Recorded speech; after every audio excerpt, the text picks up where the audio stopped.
ये कंपनी का एक छोटा सा एलिमेंट है जो हमारे इकोसिस्टम में पार्टिसिपेट करता है। और इसमें अगर हम बात करें हमें क्यों करना चाहिए और कैसे करना चाहिए, उसके लिए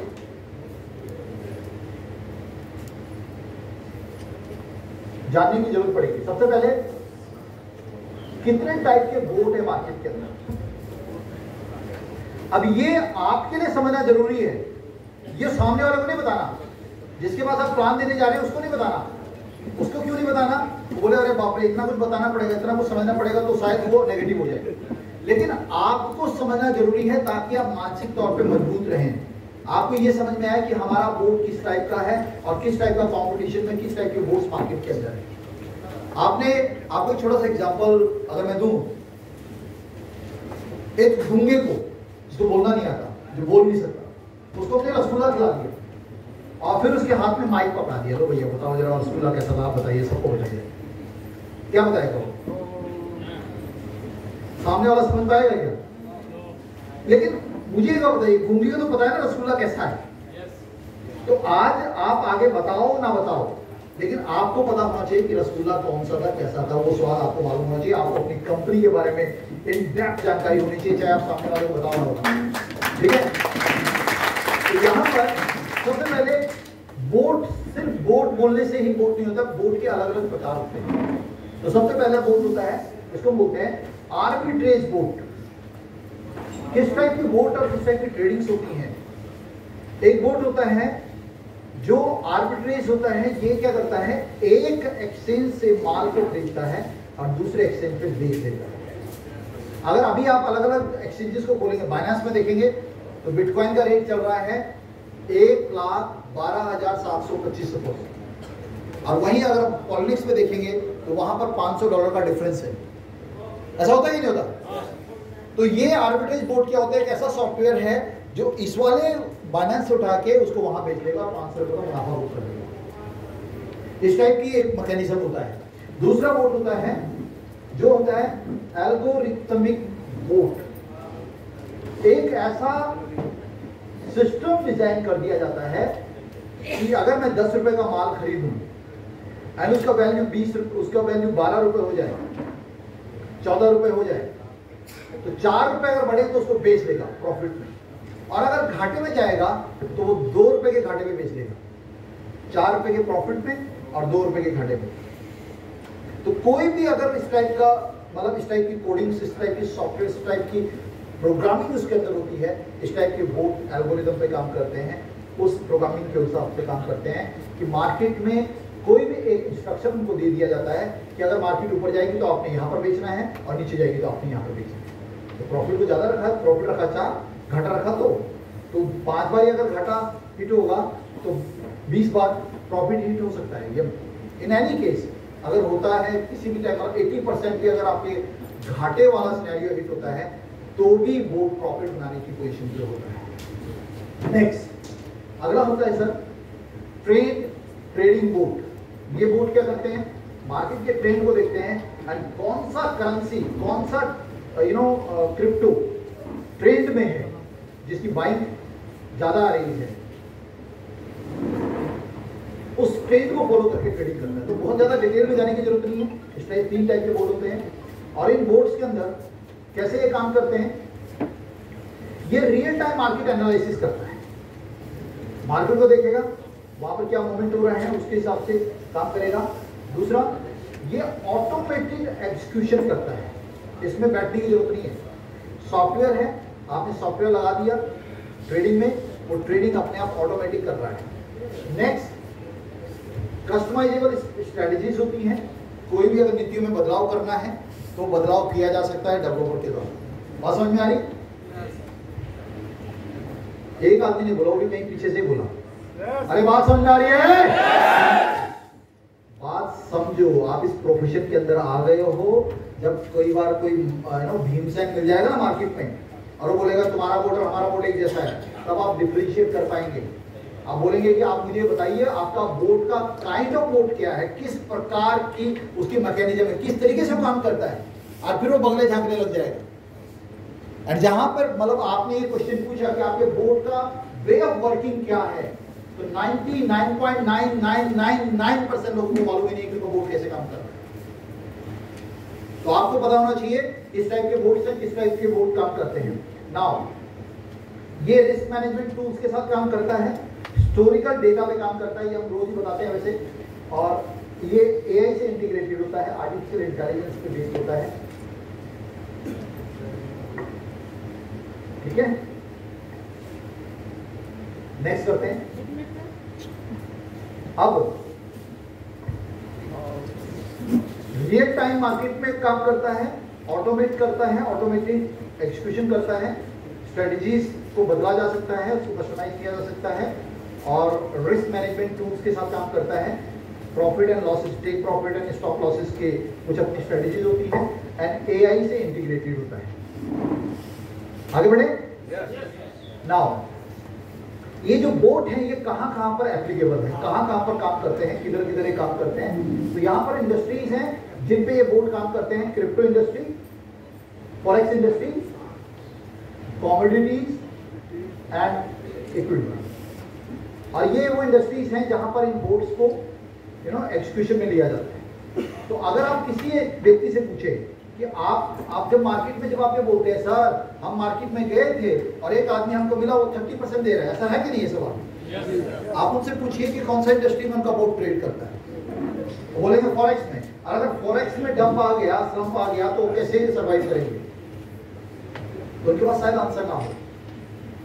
तो आपके पास आप इसको कितना एक्सप्लेन कर पाएंगे ये आपके ऊपर निर्भर करता है, ये करेंगे भी कि नहीं करेंगे, जरूरत भी है कि नहीं है, लेकिन आपको अपने अंदर स्टेबिलिटी लानी पड़ेगी, आपके दिमाग के अंदर ये चीज होनी चाहिए। नाउ ये जो फॉरेक्स जो क्रिप्टो मार्केट है इसमें ये काम करता है, और ये मार्केट 3 अभी तो मेरे को लग रहा है ज्यादा का हो गया, पुराना वाला स्क्रीनशॉट है, 3.6 ट्रिलियन डॉलर का मार्केट है सर। एक बहुत बड़े मार्केट में बहुत बड़े वॉल्यूम पे ये ट्रेड करता है। अगर कुल मिला के यहां पर मेरे पास 1 लाख रुपए हैं और मुझे बांटना है सब में, अब मैं कहूँ इक्वली बटेगा, भाई किसी का हिस्सा मरेगा नहीं, सबको बराबर मिलेगा। तो सबको तो आइडिया है ना कितना कैसा पैसा मिलेगा उनको। 250 लोग हैं, डिवाइड करेंगे 1 लाख से, उतना पैसा उसको मिलेगा मैक्सिमम। लेकिन अगर यहाँ मतलब अनंत पैसा पड़ा हुआ है तो आप भी अपना हिस्सा लगा सकते हैं कि भैया इतना बड़ा हिस्सा मेरा हो सकता है। तो यहाँ पर ट्रेडिंग्स के नाम पे 3.6 ट्रिलियन डॉलर का मार्केट कैप इस मार्केट का है। डेली बेसिस पे बहुत ट्रेडिंग होती है, उसको आप चेक कर सकते हैं मार्केट के अंदर। दूसरा जो वो है वो फॉरेक्स का मार्केट है, जहां पर इन बोर्ड्स को यूज किया जाता है। एंड ये जो फॉरेक्स का मार्केट है ना दोस्त, ये दुनिया का सबसे बड़ा मार्केट है। 7.5 ट्रिलियन डॉलर का सिंगल डे का वॉल्यूम है, ह्यूज, जिसे बोलते हैं बहुत बड़ा मार्केट है। 7.5 ट्रिलियन डॉलर को आप इस बात से अंदाजा लगा सकते हैं कि जो आज भारत की अर्थव्यवस्था की पूरी जीडीपी है वो 3.6 और 3.57 ऐसे कुछ है। तो अप्रोक्सीमेट 4 से नीचे है, 4 ट्रिलियन डॉलर। और यहाँ पे 7-7.5 ट्रिलियन डॉलर का सिंगल डे का वॉल्यूम होता है इसका, फॉरेक्स का। तो ऐसे में अगर बूंद भर भी, अगर 0.0001% भी अगर कहीं कंपनी के हिस्से आ जाए, तो आपके हिस्से भी करो, कंपनी के हिस्से आ जाए, तो कितना बड़ा वो वॉल्यूम हो सकता है, वो बिलियंस ऑफ डॉलर का वॉल्यूम हो सकता है, क्योंकि ये सिंगल डे का है। नाउ इसको बहुत ज्यादा डिटेल में हम नहीं जाते हैं कि फॉरेक्स कैसे होता है, फॉरेक्स का मतलब किस टाइप से होता है, क्यों इतना बड़ा वॉल्यूम है। जैसे आप लोग थाईलैंड जा रहे हैं, कितने लोग थाईलैंड जा रहे हैं? अरे बाप रे, बहुत सारे लोग हैं। तो थाईलैंड आप जा रहे हैं, तो अभी आप बात लीजिएगा, वहां पे ये आईएनआर नहीं चलेगा, तो आप क्या करेंगे? बात लेंगे। अब बात मतलब नाने वाला नहीं, उधर का करेंसी को बात बोलते हैं ना। अब बात आप लीजिएगा, तो बात का वैल्यू आज कितना है? 2 रुपए, कितना पैसा? 2.40 पे, 2 रुपए 40 पैसा। अब 2 रुपए 40 पैसे में आपने 1 लाख रुपए के बात ले लिए सपोज, तो आपको 50 अप्रोक्सीमेट, चलो 2 रुपए मान लेते हैं राउंड अप करने के लिए, मेरा मैथ थोड़ा ठीक नहीं है। अब आपने 1 लाख रुपए दिया, 2 रुपए के हिसाब से 50,000 बात आपको मिल गया, ऐसा हुआ। आप गए और वहां जब आप गए तो वापिस आते आते आपका जो ये बात का जो बात का वैल्यू, जैसे डॉलर का वैल्यू बढ़ता है, आईएनआर का वैल्यू बढ़ता है, ऐसे इसका वैल्यू सपोज 3 रुपए हो गया। जैसे इतना जल्दी नहीं होगा, लेकिन एक आइडिया आपको दे रहा हूँ, 3 रुपए हो गया, बात का वैल्यू 3 रुपए हो गया। अब आपके पास जो है 50,000 आपने खर्च भी कर दिया, वापिस आए, अब आपके पास 50,000 ही बचा हुआ। 50,000 बात, 25,000 बात बचा हुआ, 1 लाख था ना। 1 लाख रुपए में आपको 50,000 बात मिला था, 25,000 आपने खर्च कर लिया, 25,000 बचा हुआ, वापिस आए, अब आपने वापिस एयरपोर्ट पे बोला भैया तुम हमको वापस कर रहे हैं तुम्हारा, अब कितने का हो गया ये? 3 रुपए का हो गया। जब आपने खरीदा तो 2 का था, अब 3 का हो गया। अगर आपने वापस दिया तो आपको जो वैल्यू वापस मिलेगा कितना मिलेगा? 75,000। 25 के 75,000, जबकि आपने 50,000 उधर खर्च कर लिया। ये जो डिफरेंस है, दिस इज कॉल्ड फॉरेक्स। दो करेंसीज के बीच का जो फ्लक्चुएशंस होता है, यहाँ पे ट्रेडिंग होती है। तो ये जो है यहाँ पर ये कुछ इंपॉर्टेंट पॉइंट है, समय की थोड़ी कमी है तो बहुत डिटेल में नहीं जा सकते, मोटा मोटा आपको बता दूं। तो ये सप्लाई या डिमांड पे डिपेंड करता है। आज ही पूरी दुनिया बोले चलो उधर चलते हैं, किधर? थाईलैंड चलते हैं, तो उसका करेंसी का डिमांड बढ़ जाएगा, करेंसी का डिमांड बढ़ेगा, उसका प्राइस बढ़ जाएगा। जैसे अभी मॉरिशस का था, एकदम करेंसी का स्लम्प आ गया, बिकॉज वहाँ पर बड़ा टूरिस्ट का जाना बंद हुआ एक पॉइंट पे। तो इस तरीके से पूरी दुनिया में जो ट्रांजेक्शन होते हैं उसमें ये डिपेंड करता है, उसका वॉल्यूम और उसकी डिमांड एंड सप्लाई डिपेंड करती है। नेक्स्ट जो है दैट इज स्टॉक मार्केट। हर देश का रिप्रेजेंटेशन उसका स्टॉक मार्केट होता है, और हर देश का रिप्रेजेंटेशन उसकी कुछ खास कंपनियां होती हैं। जैसे इंडिया का क्या होता है? निफ्टी 50। तो निफ्टी 50 50 ऐसा कंपनी है जो पूरे भारतवर्ष की व्यवस्था की अर्थव्यवस्था को दर्शाता है। तो ये कंपनियां वो हैं जिसके बिना भारत की कल्पना नहीं की जा सकती। तो यहाँ पर जो शेयर मार्केट है वो है। तो ये इंडिया भी जो यहाँ पर अगर बात करें तो इंडिया भी फिफ्थ पोजीशन में है, यूएस है। तो यूएस में जैसे हमारे पास निफ्टी 50 है, वहाँ पर इंडिसेस होते हैं। इंडिसेस मतलब जैसे फॉर्च्यून 500 कंपनी, वो कंपनियां जो कभी खत्म नहीं होंगी, मतलब उनको खत्म होने में पॉसिबिलिटी नजर नहीं आती, होने का तो कुछ भी हो सकता है। तो एप्पल जैसी कंपनी है, रिलायंस जैसी कंपनी है, तो यहाँ पर भी ये बोर्ड काम करता है। और ये निफ्टी 50 के अंदर क्या होता है कि ये सारी 50 कंपनियों का एक यूनिट बनता है। आपने 100 रुपये लगाया, 100 रुपये अगर आपने निफ्टी 50 में लगाया तो 50 कंपनीज हैं, तो 2-2 रुपये 50 कंपनी में लग गया। अब ऐसे में पॉसिबिलिटी क्या है? ये 50 की 50 कंपनियां स्ट्रॉन्गेस्ट कंपनियां हैं, और इन केस अगर एक कंपनी घाटे में जाती है तो 49 कंपनियां फायदे में होंगी, या 25 कंपनियां घाटे में तो 25 कंपनियां फायदे में होंगी। तो जो प्रॉफिटेबिलिटी है उसकी पॉसिबिलिटी हमेशा बढ़ी रहती है। बात समझ आ रही? ऐसे ही इंडिसेस में है। इंडिसेस दुनिया की टॉप फॉर्च्यून 500 कंपनियां होती हैं जहां पर पैसा लगता है।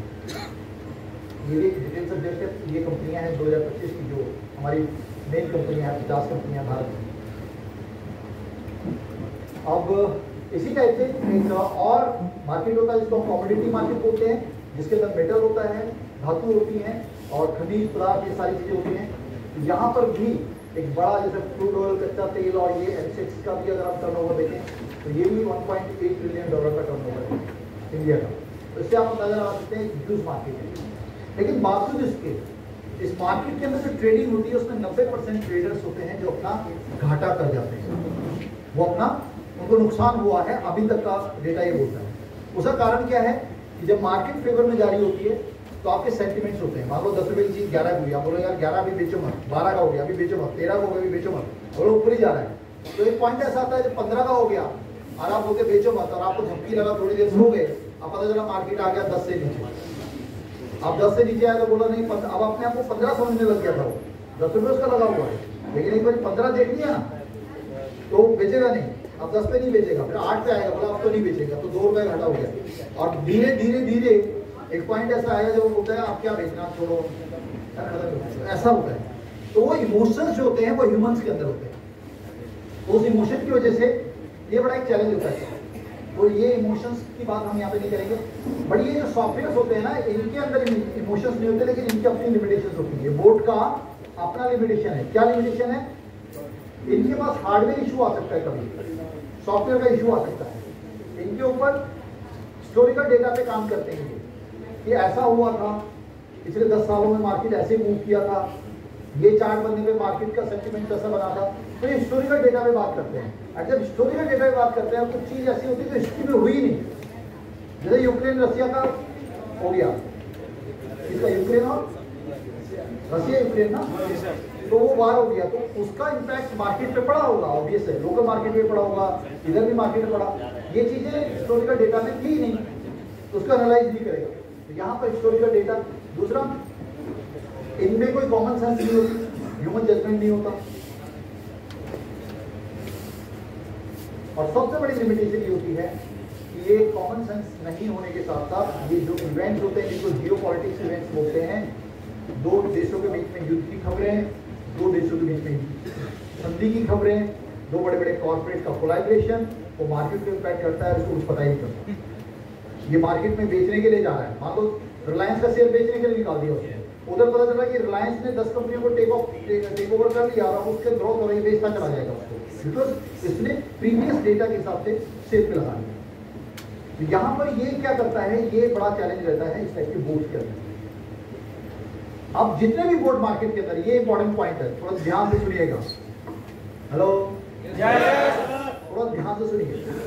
जितने भी मार्केट में बोर्ड्स हैं, जितने भी अदर बोर्ड्स हैं जो भी आपको मार्केट में मिलते हैं, उन बोर्ड्स के साथ सबसे बड़ा चैलेंज क्या है कि एक सिंगल कैटेगरी के ऊपर काम करते हैं।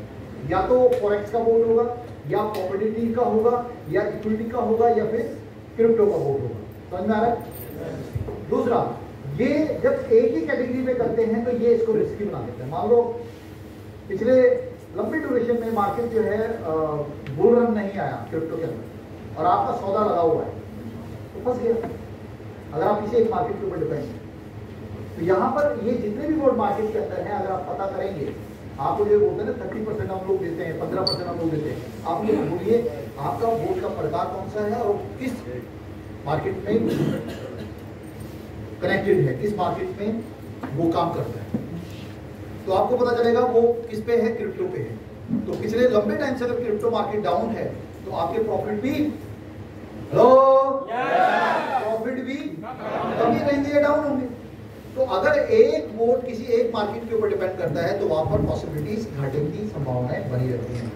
दूसरा, ये जो है सॉफ्टवेयर के और सॉफ्टवेयर डिपेंड है। जितने भी बोर्ड मार्केट के अंदर है, ऐसा भी है बहुत सारा कंपनी ऐसा भी रहा जो बोर्ड से चलने वाला कंपनी आज मार्केट के अंदर एग्जिस्ट नहीं करता, स्कैम कर गया। वो कौन सा कंपनी थे?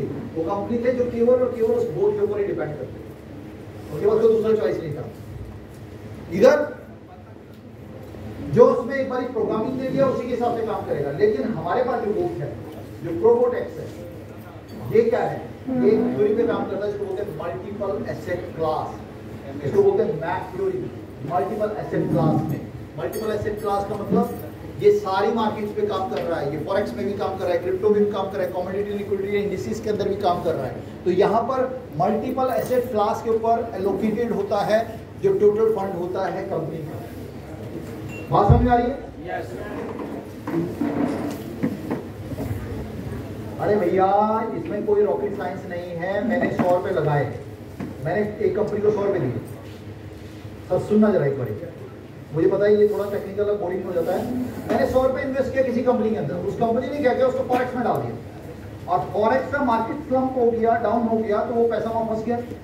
लेकिन यहीं पर ये अमाउंट अगर प्रोबोटेक्स में जाता है तो वो क्या करता है? पहली बात, वो मल्टीपल एसेट क्लास में डालता है, उसका बाइफर्केशन है, कुछ सर्टेन अमाउंट वो लगाएगा, उसमें एग्जैक्ट परसेंटेज नहीं बताऊंगा, लेकिन हो सकता है वो 25% हो सकता है, किसी में 30 लगाए, किसी में 20 लगाए, किसी में 5 लगाए, किसी में फिर 45 लगा दे। तो ऐसी चारों कैटेगरी में उसने अपना फंड एलोकेट कर दिया। हो सकता है फॉरेक्स का मार्केट अप है और क्रिप्टो का मार्केट डाउन है, इधर से प्रॉफिट नहीं बना तो इधर से प्रॉफिट बना, इधर से प्रॉफिट कमोडिटीज नहीं बना तो इक्विटी से बन गया। तो इस तरीके से मल्टीपल एसेट क्लास होने के कारण प्रोबोटेक्स के पास एक सेफ्टी है, एक सिक्योरिटी है आपके प्रिंसिपल अमाउंट की। बात समझ में आई तो बोलिए हाँ। ओके,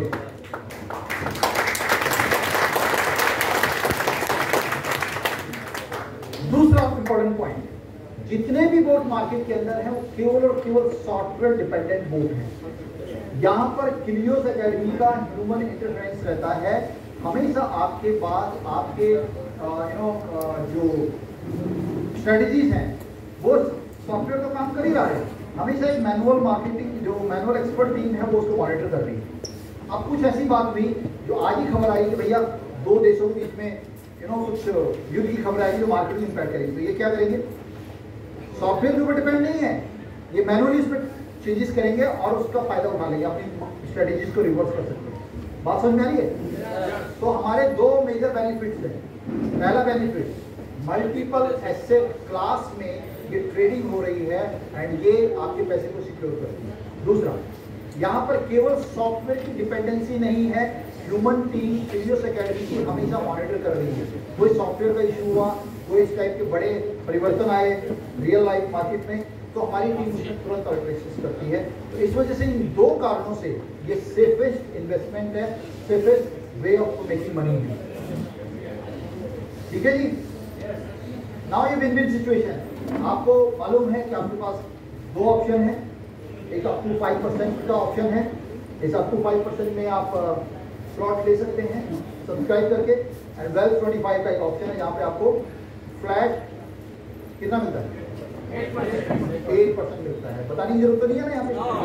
अब फ्लैट 8% में भी आप ये मत बोलिए कि 4% प्रिंसिपल मिलता है, 4% बोनस मिलता है।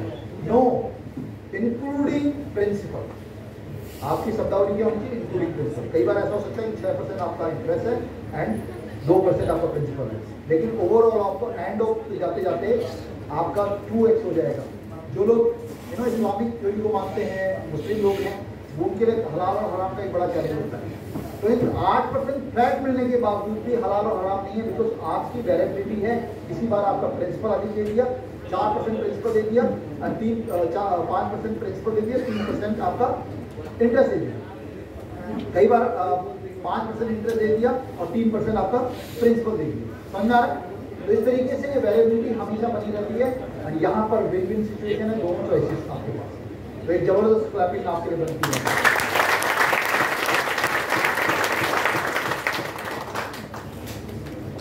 समय होता जा रहा है, 5 मिनट में समाप्त कर रहा हूँ। 3 मेजर रीजन हैं लीथर के साथ एसोसिएट होने के। सबसे पहले अब क्रेडिबिलिटी ऑफ द ब्रांड। पिछले 4.5-5 साल से हम लोग मार्केट के अंदर एग्जिस्ट कर रहे हैं, और हमारा ये एग्जिस्टेंस अपने आप में बहुत बड़ा बेंचमार्क है। आजकल मैं जर्मनी वाली टीमों को देख रहा हूँ, अनुराग सर और हम लोग जर्मनी वाली टीमों को देख रहे हैं। जर्मनी की टीमों को हम लोग ऑनलाइन कंसल्ट कर रहे हैं, बाहर भी है ना दूसरे देशों में। तो उन लोगों को जब मैंने प्रेजेंटेशन दिया, आई सेड कि we have got a ecosystem, हम लोग 5-5.5 साल से एग्जिस्ट करें मार्केट में। वो बोलते हैं सॉर्टेड सर, हो गया और कुछ चाहिए ही नहीं, हम थक चुके हैं 6-8 महीने वाली कंपनी के साथ। तो मींस बीइंग अ कंपनी जिसके पास 4.5 साल की मैच्योरिटी है, अपने आप एक बेंचमार्क है आपके लिए, समझे ना। अब हम लोग क्या है ना सर, हम लोग चुकी वो ना घर की मुर्गी दाल बराबर बोलते हैं ना, हम बोलते हैं ना घर की मुर्गी है दाल बराबर, हमें लगता है कोई बात नहीं। ये कंपनी अपने आप में बेहतरीन क्रेडिबिलिटी के साथ 4.5 साल से मार्केट में एस्टैब्लिश कर रही है। बिजनेस का ये तर्ज होता है सर, ऐसा कभी बिजनेस नहीं जाता है। बिजनेस हमेशा इस टाइप से रहता है, उतार चढ़ाव के साथ रहता है। एंड कंपनी ने उन सारे फेसेस को पार किया है जो उतार और चढ़ाव के फेस थे, और आप एक स्ट्रॉन्ग कंपनी के साथ हैं। हमारे पास कम्युनिटी है जो बहुत बड़ी कम्युनिटी है। आज अगर आप नहीं भी काम कीजिएगा तब भी ये कंपनी ग्रो करेगी, विद यू और विदाउट यू, आपके साथ या आपके बिना। तो बेटर ये है आपके साथ आगे बढ़े, ताकि उसमें आपका भी कंट्रीब्यूशन और आपकी भी सफलता वहां पे सम्मिलित हो। हमारे पास एक बेहतरीन ट्रैक रिकॉर्ड है, और ये ट्रैक रिकॉर्ड मतलब बहुत सारे लोग हैं जिन्होंने अपनी लाइफ में बड़ी अचीवमेंट हासिल की है। And the best part is एक खानदान का बच्चे का मतलब कैसे पता चलता है संस्कारी है कि नहीं, मतलब बच्चे की हरकतों से पता चलता है ना संस्कारी है कि नहीं, चार ढाल से। आज ये देखो कि एक भी कंपनी इस यूनिवर्स के अंदर जो क्रिप्टो फॉरेक्स मार्केट और क्रिप्टो के अंदर हो, वो इस टाइप का एजुकेशन सिस्टम मुहैया कराती है। जरूरत ही नहीं थी। हम क्या कर सकते थे सर, मीटिंग चालू होगा 6 बजे, खंबे लग जाएंगे इधर हर टेबल पे, उधर नचनियां नाचेंगी, इधर खंबा तो, और फिर जो मर्जी अपनी स्वेच्छा से दान कर देना, कंपनी परसों भाग जाएगा। ऐसा ही होता है, ये संस्कार दिए जाते हैं बाकी कंपनीज के अंदर। नो ट्रेनिंग, नो लाइक इस टाइप का कोडिंग सेशन नहीं होता, सीधा डांस की पार्टी होती है, दारू पिलाई जाती है, लोगों को इन्वेस्टमेंट कराया जाता है, दैट्स इट, सेटिंग दी जाती है। This is the only company जहां पर हम आपको हिला के बोल रहे हैं, ताली बजाइए, हिलिए, आंखें खोलिए, जगिए, समझिए, ब्रेन को एक्टिव कीजिए। ये दिखाता है कि कंपनी अपनी कम्युनिटी को कितना फोकस कर रही है, क्या संस्कार हम देख रहे हैं।